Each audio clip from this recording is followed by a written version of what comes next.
stack of paneling. I've been calling it siding. Really, it's not siding, it's paneling. It's going to panel the inside walls, right? Anyway, there's a whole other stack of paneling. I have now made over 900 linear feet of this stuff, somewhere around 433 square feet. So anyway, we're going to put that up on this wall today.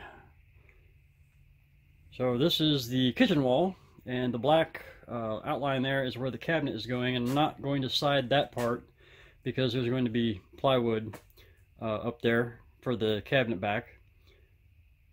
And then I'm going to eventually, well, so the siding is going to come over to this black line, and then up this, and then the cedar comes out to here, and there'll be a partition coming off of this, and cedar come up to this, and the partition will probably also be cedar. And then the whole inside of this gets lined with cedar. I've also added this in. I did that off camera. This is the side of the loo, and makes up the little wall for the shower curtain rod to go across. So anyway, it's progress. It's slow at this point. It's a lot of detail stuff, and I didn't originally plan on putting this on here, so it kind of got pieced in. I had to put a piece of plywood there, a piece of plywood there, and then I got this one just a touch too long and had it nailed off before I realized it. So, but as it turns out, my paneling is 3/8 of an inch thick, which is exactly what this is, so I'll just cut a piece to fit in there, and I'm going to cap this, make a little shelf. One of my cats will probably love it and sit on it. Anyway, that's the way it works. So, alright, let's do this.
are.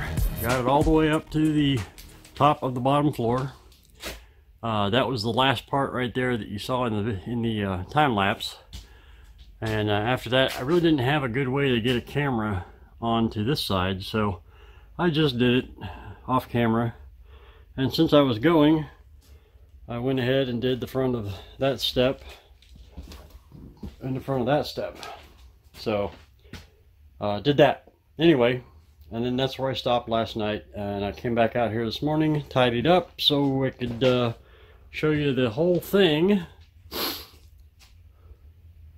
There's the kitchen wall. That's where the cabinet will be. Bathroom is going to be cedar again. And then along this wall, there's the front door. I think that is actually going to be next. I need to get a jamb. As you see that daylight come in around that thing, it lets a lot of cool air in here. It's still easy to warm this thing though. I mean, that little electric heater comes on automatically at 6 in the morning and shuts off at 8 at night. And that one I turn on when I first get out here to kind of warm it up, and then I can shut it off, and that actually keeps it warm. So, but anyway, on around the wall, this is the rocket mass area. I've put all the tools there because there's nothing to show behind it other than the cement board. Anyway, it comes around and then up the stairs. So yeah, that was a lot of fun. There is what, 15 different types of wood in these walls. Or different types of trees, different species of trees. Some of them are the same species but different, or same family, different species, I guess. But I'll start down here. That's white oak. This is soft maple. This is elm. And then I've got Bradford pear. This is box elder, which is a soft maple. This is locust. Then I got red oak. There's hard maple. This is Chinese elm. That's red elm, American red elm. And then that's Chinese elm. And then that's ash. And then we're back to white oak here. Ash. That's American red elm. So I tried to get them fairly well mixed up. Let's see. That was a few of them. What else have we got here? Oh yeah, there's cedar in it in a few places. And then from the pallets, most of the red oak came from the pallets. Then there was something else. Oh, the pine was all from pallets. I didn't have any extra pine of my own. This is spalted sycamore, which I thought was neat. That came out of a pallet, as you can see from the nail tracks. And then this is an unidentified wood. I do not know what it is. It's actually number 16, but I'm not counting it because I don't know what it is. Haven't figured it out yet. I will eventually. Most of what's up here is probably ash and maple, but there's like 3 different types of maple. There's the hard maple, sugar maple. There's silver maple, which is a soft maple, and then there's the doggone it, the box elder, which is also a soft maple, or it's classified as a soft maple. And then there's 2 to 3 types of elm. I've got a little bit of American red elm from a tree I took down about a year ago, actually, in Topeka, Kansas, for a friend. And then I've got a lot of different, like I call it Chinese elm because I know it's an imported elm, but I do not know if there's like more than one species of it because some of it looks very different than others. For instance, I know this wall's got both. Okay, so that piece right there is Chinese elm, but it looks very different from this piece right here, which is also a Chinese elm. So not quite sure what all we got. But yeah, let's see. Oh, there's also some cottonwood in here. And let's see, what am I missing? Anything? No, that was all of them. Red oak, white oak, red elm, Chinese elm, hard maple, soft maple, box elder, cottonwood, Bradford pear, pine, poplar. That was the one I missed. There's some poplar in there. That was all from pallets. Ash, cedar, sycamore, and locust. And then when you count the walnut that's up there and the spalted hackberry that's right there, I'm up to 17 different types of wood in the build so far. I think I got a couple more out there. So I can hardly wait to get a finish on this though, because these colors really pop when they get the finish on them. So that should be a very interesting look when it's done. Anyway guys, thanks for watching. Thanks for staying with me on the build. And if you're just now joining, please be sure to check out the playlist and watch from the beginning, foundation up. My idea is that when I get to the very end and this thing is actually done, that I'm going to go back through and do like I did with my rocket mass heater video and take all the high-speed footage and lump it together and make one video going through the whole thing. Of course, it will be sped up even more, but should be an interesting little long version of the build. So hang in there, we'll get there. Thanks for watching. Bye.